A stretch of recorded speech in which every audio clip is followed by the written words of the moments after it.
The career choice I chose was to become a mechanic. A mechanic is not only just for cars, but also for diesel vehicles as well as small engines. Some of my strengths and weaknesses include one of my strengths is that I know how to use power tools. A weakness is that I have no clue on how to start a business or even to run it. One of my opportunities that I may have is that mechanics will have a job for as long as cars are around. And a threat that I do have is that a high demand is due to old cars still being used. I went ahead and interviewed 4 people. 2 were gas mechanics, and 1 was a diesel mechanic, and the last one was a small engine mechanic. The first person I recorded was Randy Gonzalez, and he taught me about what it all takes to become a mechanic. The second person I interviewed was Mitchell. He told me that he prefers to work on small engines as opposed to big engines because it takes a lot less time and you can get what you want done faster. The third person I interviewed was Stan. He taught me that he prefers to work on his own cars because it won't cost him as much in the long run, so that is why he became a mechanic. Finally, the fourth person I interviewed was Isaac. He told me that he became a mechanic because he knows that a mechanic will always be needed as long as there are vehicles to be worked on. During the job shadowing process, I job shadowed Randy at his house. We took apart the front differential on a 1999 Chevy pickup.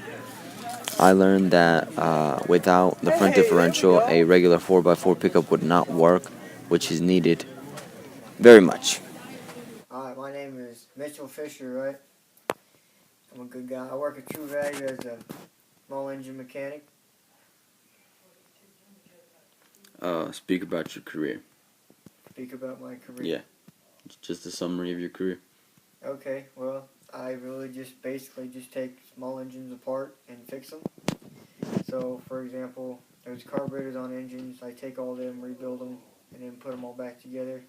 Same with the pistons and all that stuff. Bore the cylinders and all that good stuff. All right.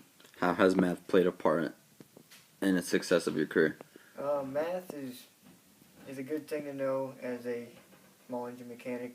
One, if you're going to bore a piston or bore the cylinder for the engine, you're going to know how much thousandths of an inch you need to go over. So like, say, 30 thousandths, you have to measure that with a caliper. Or, for instance, you can measure the dimensions of the crankshaft or the camshaft to make sure they're still in specs. If they're not in specs, they need to be replaced. What would you do differently, and what advice would you have for students wanting to follow their career path? If I didn't have math, it'd be extremely difficult to rebuild an engine because nobody would know, or you wouldn't know, if the engine was ready for being in use. Because since if you don't have a caliper and you don't know math, then you would just kind of screw it all up, and it wouldn't make a sense. And then how it would help. What was the last question again?